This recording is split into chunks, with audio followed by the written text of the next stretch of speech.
you know, guys, this is, of course, Mr. Number One, George South, inyourhead.com, and just, you know, there's not old school or new school. There's just right and there's just wrong. How you doing, Jack? What's up, 1 inch biceps? We're going to get in y'all's head tonight out there. I'm doing pretty good down here in Georgia. Mm-hmm. A little stormy down here. Mm-hmm. No, some people might know he's Thunderfoot number 1. No, did you prefer to wrestle with the mask or without the mask? I never liked the mask. Dusty Rhodes gave me that gimmick, I would say around last of 83, 84. I had been in with the NWA there with them for a couple of years, and they were using me underneath, but I was kind of rising and shining a little bit, so he wanted to put me under a hood and give me a little push. Give me JJ Dillon was my manager, and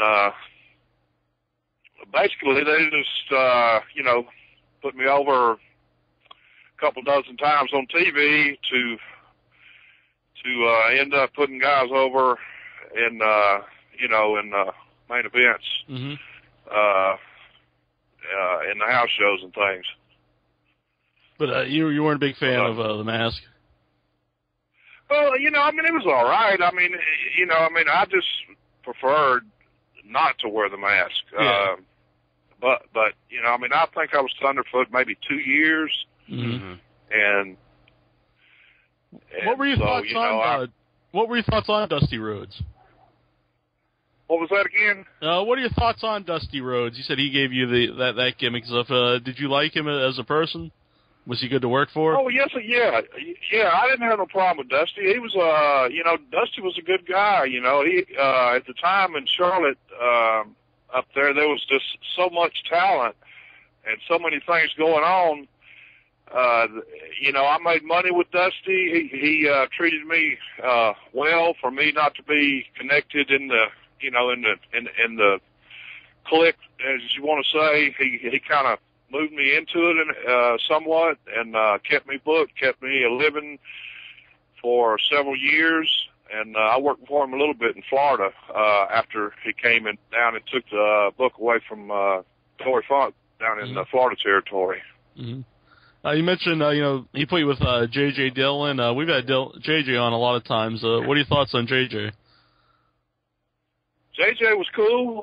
You know, he worked, you know, there with me for, gosh, several months, and you know, right at that time was the beginning of the Four Horsemen, the birth of the Four Horsemen, and I think I was in consideration for that, but I wasn't on the short list, so what he did was, you know, when all that transpired and took place, you know, he went ahead and went over with Ole and Tully and Rick and Iron, and I kind of dropped down with Paul Jones, Black Bart, and Ron Bass and them guys, Buddy Landell. Well, JJ was with Buddy too, but at first he wasn't. But I didn't have no problem with JJ.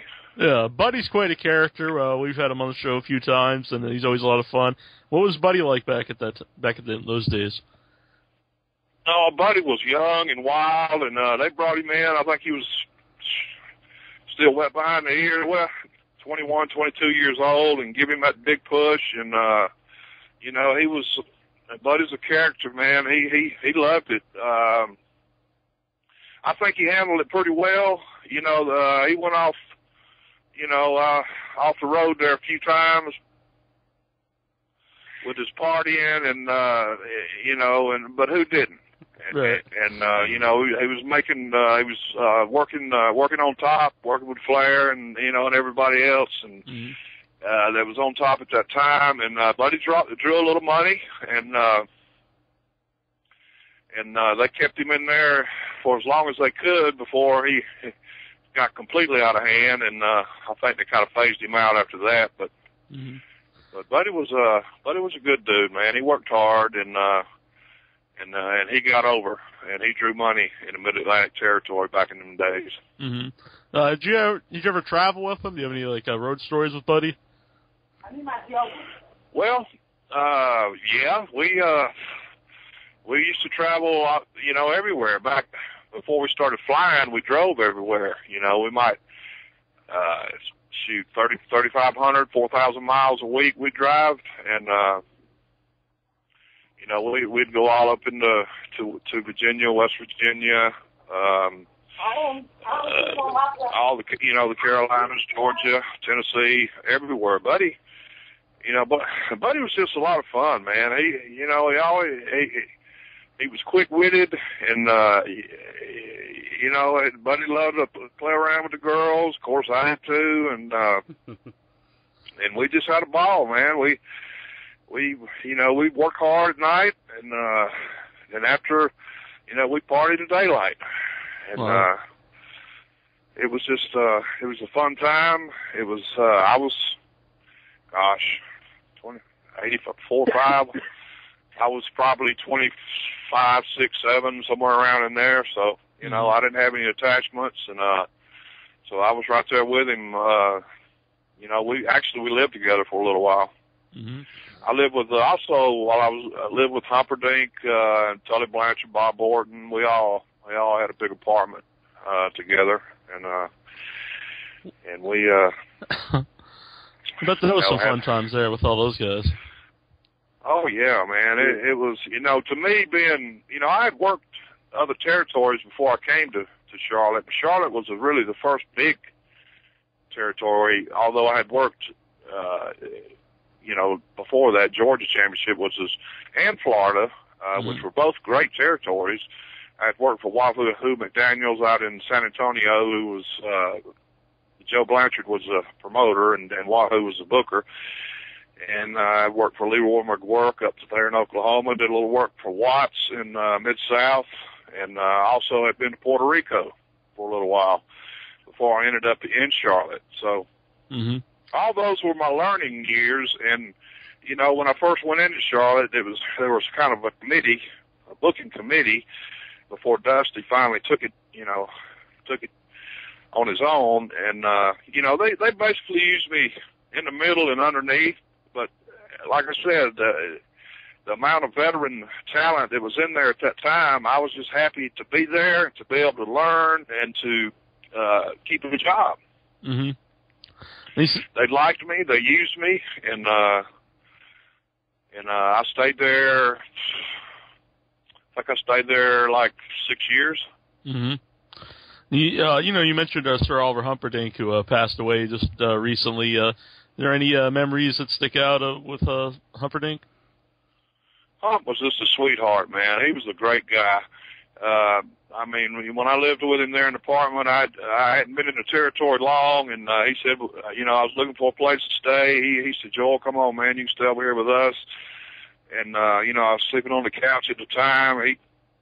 Hump had cooked these big roasts and steaks, and he loved to, he was a chef, kind of like, I guess you'd say, and he'd advise me on different things, and he was somewhat of a mentor, I guess you could say, as far as being in that territory at that time. But the time I did spend around him and with him, I'll always remember. And he was, like I said, just a sweetheart of a guy, and he was really smart to the business and to what the different things the office might pull here and there. He was just a good guy, man. He'd advise me on things to do and to better myself, and I really appreciated it, and I miss him. Mm-hmm. Yeah, we met him every year. Mm-hmm. I was going to say, we meet him every year at the Fan Fest. Go on, sorry. Yeah, I got to see him this past August up in Charlotte. It was the first one that I've even ever been to. I went up there for High Spots, and I got to see Hump. I hadn't seen him in 20 years, and he looked a little frail then to me, but, he was still jolly and funny, and I sat around with him for a couple hours out there on the patio there at the Hilton, and had a few drinks and talked to him and reminisced, and I was really glad I got to see him. Mm-hmm. Another guy that's always at the Fan Fest is Ole Anderson, and some people really like the guy, and some people really dislike the guy. What are your thoughts on Ole Anderson? Well, you know, back when I first broke into business, Lars Anderson broke me in, and Lars is the one who had come up with the whole concept of the Anderson brothers. It was Lars and Gene to start with, and then later on they brought Ole in, right? Well, Ole and Lars didn't really get along that well, and Ole ended up. Lars was working for Jim Barnett and Georgia Championship Wrestling, but then he couldn't get along with Ole, so he broke off and started his own World League Wrestling, and that's where I came in and was trained by Lars, and Lars used me and my wrestling partner for a long time as his world tag champs, because we were like the best, I guess you'd say, students that he had come through his school, and we did some went down in the West Indies and the Virgin Islands, Barbados, Trinidad on some tours down there with Lars. And anyway, long story short, when Lars just couldn't. I mean, he had a little TV going and everything, but he didn't have the backing to really keep it going and keep money in our pockets. And so we stuck it out with him as long as we could, and ended up going down to Georgia Championship with Ole and asking Ole for a job, you know, and he said, sure, come on over. And so we were Lars's top guys, right? So he brought us in and put us against underneath, well, Buzz Sawyer and Ricky Fields. Buzz was about 18 at the time, and told him that, you know, eat us up, don't give us nothing, and because he wanted to squash us because we were Lars's top guys, right? And so anyway, they tried, but it didn't work because my partner, Paul Deaton, at the time, he was a state champion amateur wrestler, 300-pounder, 6'5", and Buzz couldn't do nothing with him. You know, he could. I could hold my own with Buzz, but he couldn't do nothing with Hoss, and then Ricky Fields, you know, I could handle him. But anyway, long story short, they tried to eat us up, and so we put a stop to that and ended up getting through the match. And what we did was gain a little respect from the vets back in the back after they saw what Ole was trying to do. And so after that match and one more, and the next week, we worked with Ivan Koloff and Bill Eady, the Masked Superstar, and you know, they were just worked with us great, man. And that's when Wahoo was going out to San Antonio and fixing to book out there for Joe Blanchard, and he asked us to come out there and work for him. And so that's what we did. But you know, I don't hold that against Ole. You know, I mean, we were young and green, and politics is what it was, but you know, I mean, it didn't hurt me one way or the other. So, it ended up giving me a job. You know, my first real territory out there in San Antonio. But anyway, out there where Tully's first started, you know, he was Tully was a couple years older than me, I think, but he was probably 22. Something like that, when we first got out there back in, that was, I think, 1979, 80 maybe. Insure, you got a question? Yeah, I got a question. Oh, I'm sorry. I have a question from Spec Son on our message board. He wants to know some of your thoughts on the territory system. Some of my thoughts on what? On the territory system. On the some of my thoughts on the territories? Yeah, like, do you wish it was still around today and everything? Oh, yeah, man. The territories were great because you could go in and work for 6-8 months a year and then hop to another territory and pick right up. Work, you stay in there 6-8 months a year and work your way around the loop, and then by the time you got back to where you left to start with, you were fresh again. And there were places to go. You could work every night for places for green guys to learn how to work. You know, it's a lost art now. There's nowhere for these guys to go and work steady and learn and become polished professionals. You know, unless you want to call it WWE, TNA, or whatever. You know, the only places left. There's a lot of indies running, but there's so many. I mean, it's just it's in bad shape.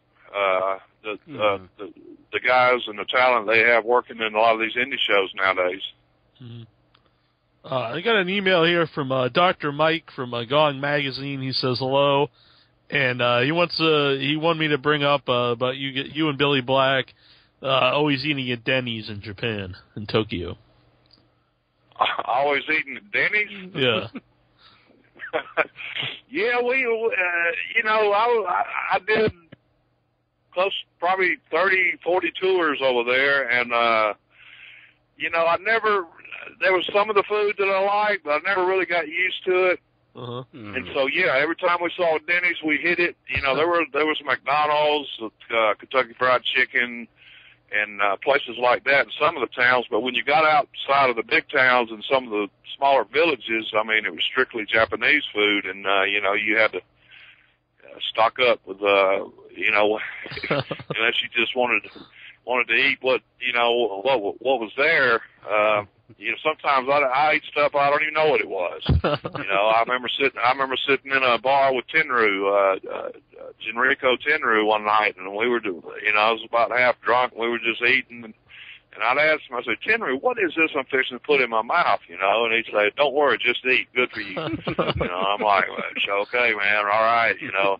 And, you know, Tenryu was my best buddy in the world in Japan. He is a fantastic guy, and he really helped me a lot, and I have the utmost respect for Tenryu. And he was like the Hulk Hogan of Japan, as far as I'm concerned, with his you know, his ability to work, his ring work. He was great. I mean, he was a far better wrestler than Hulk was, but but as far as name wise and recognition, he rivaled, you know, Hogan. Being over in Japan, as far as being the top guy. Yeah. What did you enjoy that style in Japan? Was a harder style than in the United States? Well, let me tell you something. When I went to Japan, brother, I found out what professional wrestling was all about. I know that's right. Politics, you can throw them out the window, man. If you know, me working underneath and in the middle most of my career over here in the States, when I went to Japan, I met Baba in Baltimore at the Jim Crockett Memorial Tag Team Tournament and asked him, would he please book me on a tour in Japan? Nelson Royal introduced me to him, and he gave me a date, and I went over there, and yeah, it was more physical and a more demanding style. But I had always worked hard anyway. I'd always took good bumps and always tried to whenever I'm in the ring, you know, I don't want nobody seeing through anything I do. And I took that over to Japan with me with that work ethic, and I worked as hard as I could while I was over there that tour. And they, Baba liked me, came to me at the end of the tour and asked me, you know, to come back. And I did. And then it ended up being a 10-year run. And you know, I saw some of the most incredible professional wrestling on this planet over in Japan. I'm not just saying that because that's where I had most of my success. I'm saying it because it happened. I'm saying it because guys like Stan Hansen, Terry Gordy, Dr. Dev Steve Williams, Misawa, Kawada, Kobashi, those guys were just phenomenal. They were incredible to sit back. And actually I was in over half my matches with those guys, but when you sit back and watch Jap on Jap matches with those guys, I mean, it takes your breath, man, to be and sit there and witness what those guys, the professionalism of how they run through their matches. It's just, you know, it was incredible to me. It was breathtaking. It was, I mean, it really struck home with me, why I was in this sport. I've always been an athlete. Played ball all through high school, had a double scholarship. My father was a pro football player. And the competition level, over there in Japan, and to get the Japanese people behind you and believing in you and with you was a hard task in itself. Mm-hmm. Because a lot of guys, top stars from over here, would go over there, and the people would sit on their hands while they was out there because they didn't have the psychology and mind to go out there and work and know how to get the Japanese people to give them what they wanted. Because if you didn't give them something, then they were going to sit there and you weren't going to hear nothing out of them. You had to give them something to get a rise out of them. Wins and losses didn't matter over there. Sometimes you got cheered more for losing than winning. Mm-hmm. As long as you fought good and you had heart, they were behind you. Mm-hmm. And one thing that really that's really different about the Japanese wrestlers than here in America is they are stiff as hell. And it's real different than us. And that's how the veterans over there, that's how they get respect. They are stiff as hell. And that's one reason why I would never want to go to Japan, because I don't want to get my head knocked off. Well, Baba's group, you had New Japan and All Japan. That was like WCW and WWF. All Japan worked somewhat of a more Western style than New Japan. But,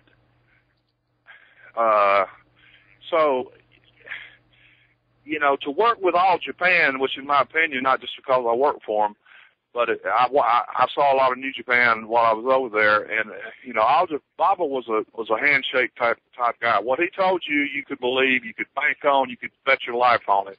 He would not tell you a lie. Honor meant everything to that man, and if he told you something, you could damn well believe it.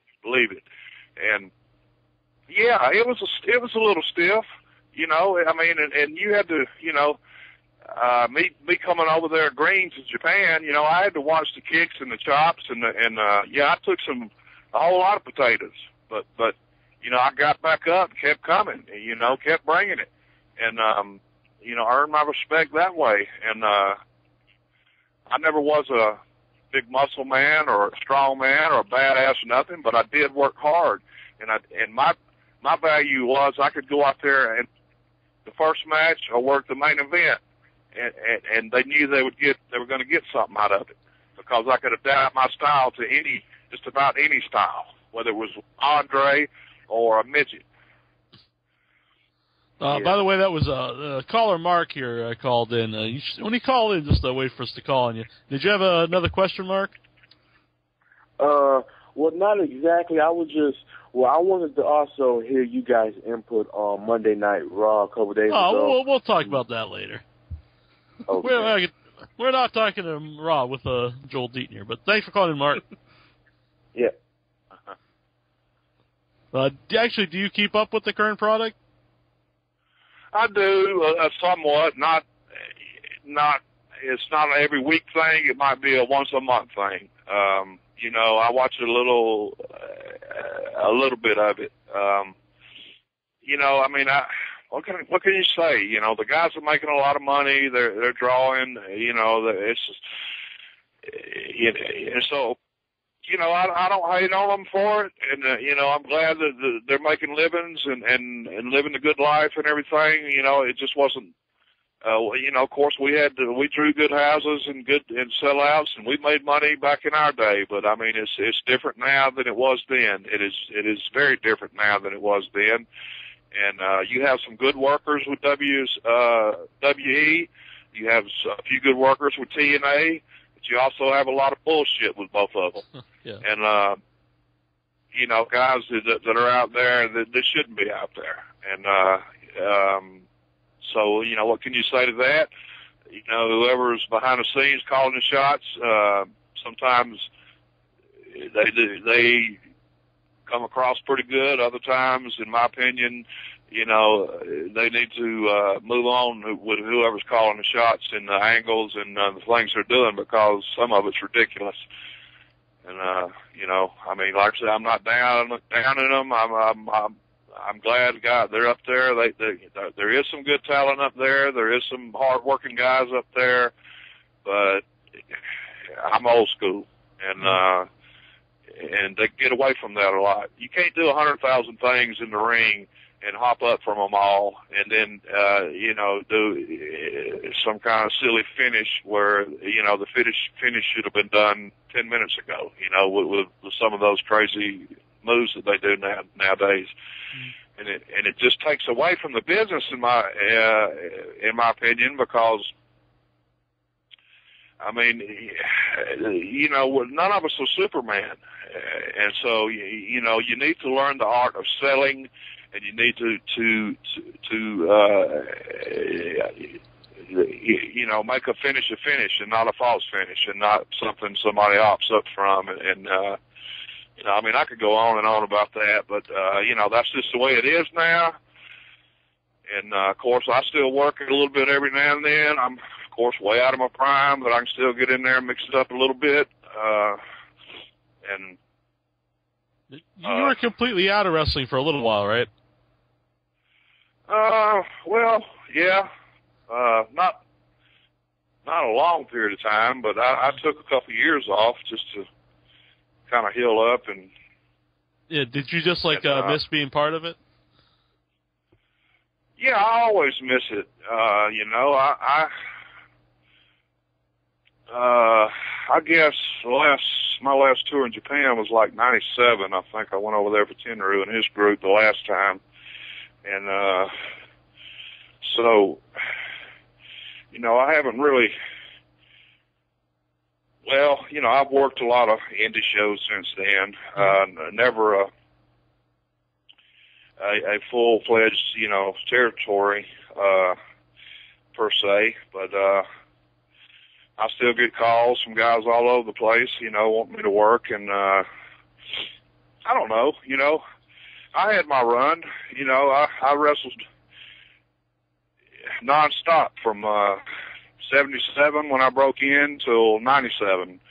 And then since then, it's just been mostly indies and, you know, maybe 5, 6, 7 times a month. But, you know, I had over 5,000 matches, and I'm in my 33rd year now as far as still putting my boots on. And we got some things down here in Georgia, some new things going on that some people have asked me to be a part of and help them with. And so I'm going to try to bend it back towards old school a little bit down here, and teach some of these guys that go out and get trained by guys that don't know what they're doing, to start with, and teach them respect and what's the professionalism and the respect that this great business that I've given my life to deserves. And a lot of guys don't. They just don't understand. It's not necessarily their fault because they haven't lived the life I have, or been able to be to have been the places I've been and worked for in these big territories. And when you're just strictly indie guy, most of them have other jobs, and I never had another job for 20 plus years. That's all I did was wrestle for over 20 years, and of course I've had a job or two since. I've quit doing it full time, but I still do it, on the side. So. When you were in Japan, did you mostly work against Japanese wrestlers, or did you also work against some American guys? Both. Yeah. When I first went there, they tagged me up. They put me with Stan right off the bat as Stan's partner. And I would say that I worked semi-main or main event 85% of the time I was in Japan. Dick Slater was my partner for probably 2 years, 3 years. Billy Black was my partner for probably 3 years. Stan was my partner for probably 2 years, and then they would mix it up a little bit. I even worked with tag with the Japs sometimes, and I worked. We had a good crew, man. We had Abdullah, Stan. We had Terry Gordy and Steve Williams, which Terry Gordy, in my opinion, is the very best natural pro wrestler I ever saw set foot in the ring. Bam Bam Terry Gordy. He was a great mind and a great wrestler, and it's a shame, and I miss him every day. He was one of my best friends, and he was just great, man. He was just he started when he was 14, and his psychology that he used in Japan and his work was just great, man. I mean, it was just something it'll take your breath. He was a way better worker than Steve Williams. Steve was a good worker, but Terry was a great worker. Yeah. Stan Hansen was a great worker. He was a brute. He was he had one speed wide open. And if you could work with that, then more power to you. But it ain't like he tried to eat you up and kill you. I mean, it was just Stan. And so when you're out there with him, you got to strap him up tight and get ready to go, because you was gonna have a fight on your hands, and that's the way he liked it. And I didn't mind the few times I wrestled against Stan. I loved wrestling with him more than I did against him, but yeah. But, sometimes I'd be in the ring in a match, me and Stan would be tagging against the Japs or something, and if they thought they had me down in a hole or something, and Stan was over there, and he thought I wasn't fighting hard enough, or it's time for me to get up and do something or whatever, he would come in the ring, if they had me in a Boston Crab or whatever, and I think, well, here he comes, he's going to make the save, or whatever. He'd come in and stomp me in the head. Tell me to get up and fight, He was just that kind of guy. I'd be thinking, dang, Stan, well, you beating me up, I'm your partner. And he'd say, fire up, And he taught me a lot, man. He taught me the style, and he taught me how to this perpetual motion, man. Always, giving it your all, and don't slack up, and just work hard, man, and there was a certain amount of psychology that you could, once you learned how to work the Japanese people, that you could use, and I was fortunate enough to do that, and so I had a lot of good things happen in Japan. I played 2 baseball games in the Tokyo Dome with Baba, but one time I was the only American in the whole deal. They had like 4 teams, a movie star team, a comedy TV show team, a variety show team, and then the wrestler Baba's team, right? And he had me play one year, and I was like the only American. There's 50,000 people, and we're playing fast pitch, baseball, and they put me out there on the mound, pitching, because, I played a little semi-pro ball, and I was pretty good in baseball, and one year, and then we did it another year, and when Ricky and Robert came over on a tour, and so they let those 2 guys come and play in that game too, and so it was me and Ricky and Robert, the Rock and Roll Express, and we were the only Americans in that thing. But anyway, it was televised, nationwide in Japan, which gave me exposure, and I won't say I was a underdog over there, but the people, man, no matter what, they were always with me, no matter where I went, no matter who I wrestled. That's why a lot of times I'd say the Japanese would always ask to wrestle. We want to wrestle with Joe Deaton, because sometimes they wouldn't get response working out of some of the other American wrestlers, but always they would get response working with me. And for whatever reason, I was just, blessed to be able to have gotten over there, and I'll never forget those days. It was,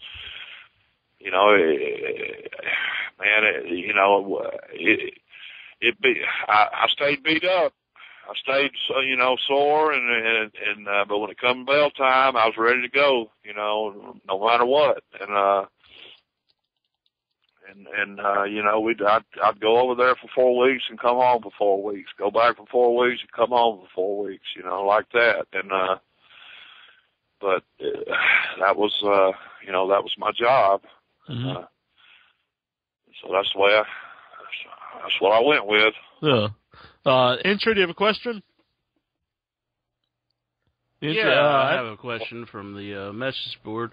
President Clinton, he wants to know who loaded the boot first, you or the Iron Sheik?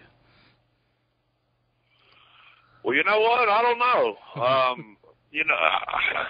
All I know is when Dusty called me in the office and said, "Look, we want to give you this gimmick." It's kind of like the old Inferno gimmick where they loaded their boot and kicked guys, and I had to think, who in the hell were the Infernos? They were way before my time. But anyway, I said, well, okay, and I basically put that whole. Dusty just said, look, this is what I want, and I didn't have any help with money on as far as or ideas on costumes, or I paid for everything. I come up with the name.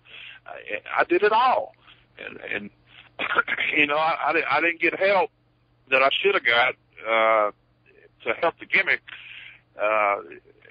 Which I thought the gimmick got over, and if it would have been pushed more, it would have got over more. But there was just so many guys in that territory at that time, top guys that they just kept me in the middle. I worked some semi-mains and a few mains, and they gave me some wins on TV, but it was basically just to put guys over in the semi-main and main events and the house shows, which. When you guys got guys like Piper and Orton and Steamboat and the Four Horsemen and the Rock and Roll and the Midnight Express and the Black Bart and Buddy Landell and guys like that in the territory. There's only so much room to work angles and get them on TV and this and that. So like I said, they gave me some wins on TV, and then they, on the loops, I basically put guys over. But I was working steady and I was making money, so I didn't complain. Mm-hmm. And then I met Baba in the end of '86 there in Baltimore, and I left Crockett, and Japan was my deal for 10 years. So. Mm-hmm. We got a caller calling in from Portugal, Joel. Hello. Yes, I am. How you doing? All right. How you doing, sir? I'm doing fine. I have two quick questions to ask you. You were talking right about now about Japan and you working there. I wanted to ask. I don't know if you worked with Kobashi. That was one of the names that you mentioned there. Kobashi, yes. Still to this day, still in 2011 is known as quite a resilient wrestler, somebody that sort of like Antonio Inoki, somebody that never gives up, always, quite a resilient individual. Did you notice that when you were wrestling him, that guy was incredibly special, is revered by Let me tell you something about Kobashi. When I was over there when Kobashi had his first match. I was over there when he was training to have his first match. Kobashi was Baba's young boy. Kobashi laced Baba's boots, washed his back in the shower, which is no disrespect whatsoever. That's just the way they do things over there. Nothing gay about it or anything like that. He was Baba's boy, okay? And he waited on Baba hand and foot. They stretched him in 1,000 different ways out there in that ring training him. And I watched him, and I thought to myself, I don't know if this guy's going to make it or not. I don't know if this guy's going to make it or not. And so, he did like 150 or 160 straight jobs, straight beatdowns in that ring before they ever gave him his first win. And in those 150 jobs he did, he's working with quality people, professionals, Japanese and American, and he learned, and he learned, and he learned. He worked out, he trained, and he was in shape, brother, let me tell you. And when he first got that win, and it was Baba's master plan to do it that way, and he got the pop because they were with him way before he ever got his first win. But when he got that first win, it was all looking back from there. Kobashi had intestinal fortitude and the drive and the endurance. Kobashi was great. Great with a capital letters. Kobashi was a great, great worker. He was a great person. He was a great friend. And I worked Kobashi probably, I would say, over 100 times, you know, in tag matches. Never in a single, but always in tags. And Kobashi was just, you know, he adapted the style, and he could work the Western style, and he could work the Japanese style. If the Japs wanted to get stiff with him, Kobashi could get stiff, you know, and he was just phenomenal. Kobashi, Misawa was another great worker, but all in all, Kawada was good. Tallway, Jumbo, before he got sick and died, was great. Tenryu. But all in all, I would say, out of all of them I saw, I mean, they were all great in their own way, but Kobashi stood out above them all. He just had, you know, he was young, and like I say, he trained hard. He worked out weights. He got a good little muscular build to him, and he always conserved enough energy to get that great pop at the end of his matches and do things that were just unbelievable that I'd never seen anybody that could ever do over here in the States. And yes, so to answer your question, you know, I have the greatest amount of respect for Kobashi. I know he had cancer, and you know, he's made some comebacks. He's not what he was back in the day, but in his day, there was none no better. Kenta Kobashi, yes. What was your second question, Joel? My second question actually mentioned Misawa, who unfortunately died in the ring a couple of years ago because of, I don't know if it was a botched spot or what was it. I guess my question is that I want to ask you was, has there ever been a moment in your career that you were wrestling probably somebody who was less experienced than you, and you thought, you know, because of a certain move that you thought it was going to be botched, that you probably, let me rephrase my question. Had you ever had a moment in your career where you thought, you know, oh my God, that I can have a serious injury because of a certain move that happened or a certain spot that was botched? That probably ran through my head a couple thousand times. You know, what we do in this business is we give our body to each other, and we trust. I saw Misawa get dropped on his head and suplexed on his head so many times, and I thought out of the 200 times I saw him get dumped right on his head, that his neck was broken, okay? So, you know, I mean, and as far as me, they wouldn't necessarily do that kind of stuff with us. I mean, they would take it to the edge, but as far as Jap on Jap matches and the Japs dropping each other on their heads, you know, it was scary. I mean, I would just be in horror at some of the things I saw done out there with Jap on Jap matches, thinking to myself, my God, if they ever did that to me, you know, it'd break my neck, or I'd have to go find a pistol somewhere and shoot somebody, because it was just that scary.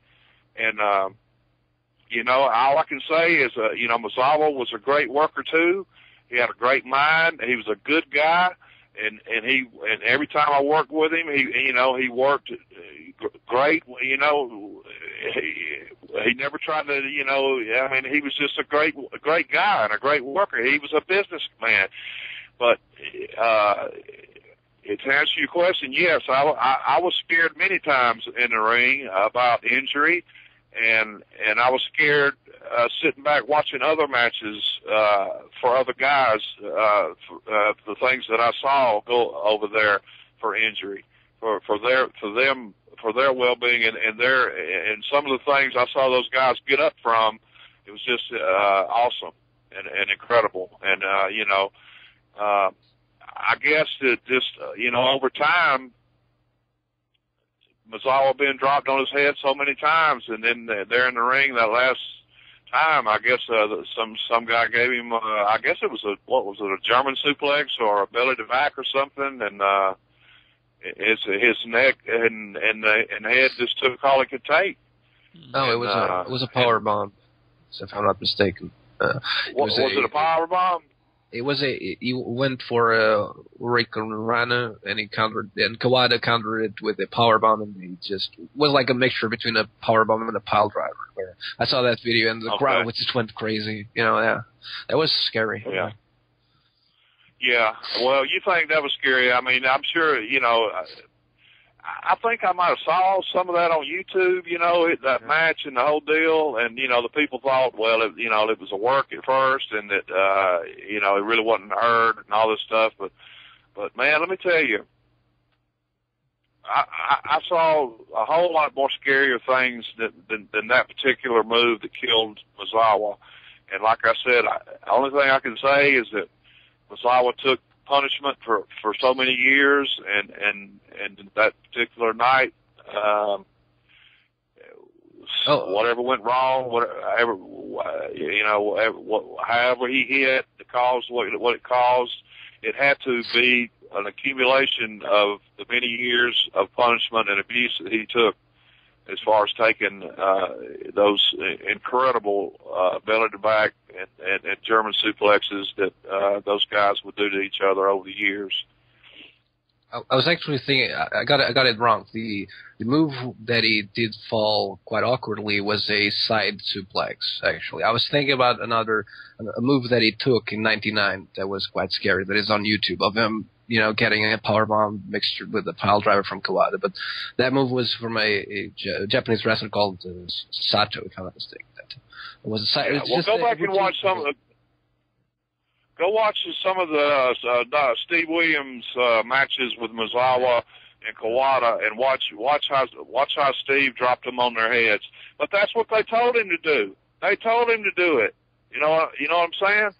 And I'm telling Doc, I said, look, brother, if I'm ever out there with you, you better not drop me on my freaking head like that. And he told me, well, look, man, that's what they want. That's what they're telling me to do. And every time they do it, I'm thinking, well, the guy's, he's not getting up. It was that real. It was real. There was nothing fake about it. It was a real deal. The guy that you snatch the guy up and you jack him down on his head, there's no way to work that. It was real, brother. It was real. And so that, nobody can tell me any different because I'm sitting there watching it, in person, live. And I know the business, and that's what they wanted, to draw money, to work these angles, and the Japanese were willing to do it, and so that's what you got. Mm-hmm. And the crowd never reacted like they were horrid. They were horrified. They applauded quite quite loudly whenever those moves were done. So that's a little different from different crowds in other countries. Well, when I first went over there in the mid '80s, there they were. You're right. They were basically just clapped when they, and you got some oohs and some ahs. As the '90s came in, they started getting more vocal and more, especially once, like they'd come to me with if I was in a big match, they'd come, we had a language problem, we could say certain things that each other would understand, but if we had a big match, in the Budokan or the Egg Dome or whatever, big TV match or whatever, championship match, they'd come to us and, with 4 or 5 pages, front and back of the finish, and it might take 10 minutes to get through a finish, and we had to memorize every move, and to get through something like that, without anything going wrong or missing a move, or it gave you the greatest feeling in the world to be able to accomplish that and get the pop out of the crowd and get them Japs fired up and ripping and roaring and it really felt good to be able to be a part of all that. You started seeing a transition, like in the late 80s to the 90s. The crowds in Japan started getting more loud and more vibrant than they were in the 70s on the early 80s. Especially in New Japan shows. The crowds in New Japan shows were really loud in the late 80s. Yeah. Well, thanks for calling. Okay. No, go on, sorry. Finish your thought. No, go ahead. I actually meant the caller, Joel from Portugal. Okay. Yeah. But thanks for calling in, Joel Gomez. You finish your thought there, Joel. I was just going to thank you for calling. Same name. Yeah. Andrew, did you have any other questions from the board? I know Van, he wanted to know, why was it the Thunder Foot and not the Thunder Feet? Well, because there was just one foot that was loaded. Uh-huh. People always ask me, what do you got in your boot? What do you got in your boot? And I'd always tell them my foot. And, I only had one built-up boot. And so that was the leg, the boot that I used to kick them with when I would load it up. And so it was only one foot, and it wasn't both feet, so I said Thunder Foot instead of Thunder Feet. Now, we have Ron Garvin coming up here next, and you were telling us off air, you and Ron go way back. Any stories stick out with you and Ron?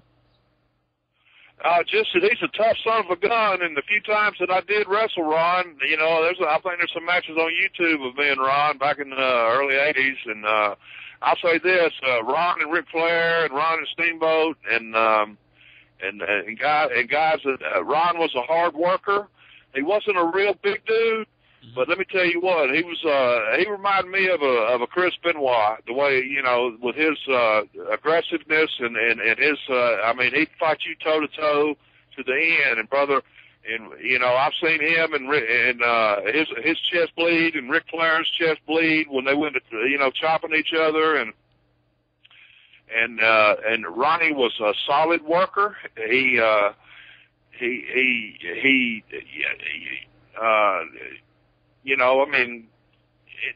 In my opinion, he was probably one of the best workers Crockett had there. And Ron was over. Ron was over, and he probably should have went further. I mean, I know he had the world belt once, but Ronnie, he was always a nice guy to me, and I would sit and watch his matches and learn things, and I don't have anything bad to say about Ron, except that he was a friend, and he would always help with any questions I ever had to him, and he was, people ask me about different guys. Believe me, I'm an honest guy, and if I hurt people's feelings, I'm sorry, but if you ask me about a certain wrestler that I didn't think was good, or I didn't think was a good solid worker, and I didn't think was in a position that he should have been in, I'd be the first one to say it. Yeah. But Ron deserved what he got. He deserved to be where he was, and I enjoyed watching him wrestle. Mm-hmm. Well, we're gonna take a break here. We're gonna thank Joel Deaton for coming on the show. It's been a lot of fun. Anything you want to tell everybody out there before I let you go? No, just that I'm glad you guys called. Anytime that, if you down the line you want to hear any more out of the Outlaw, let me know. Like I said, I've been around 33 years, still going. Mm-hmm. I'm way out of my prime, but, I can still get it done. I like doing these kind of things. I did a couple of for some other people, and I want to thank you guys for giving me the opportunity to call, and thanks for the people who called in. And like I said, anytime you guys want to talk, just give me a caller, and I'll be glad to, there's a whole lot of other stuff to talk about as far as, my career and the things that I've did, but we touched on some good things, and I enjoyed this. Cool. Yeah, we'll have you back on sometime down the road here. This is Magnum TA. Whenever I want to get all the ins and outs of what's going on in wrestling, I listen to InYourHeadOnline.com.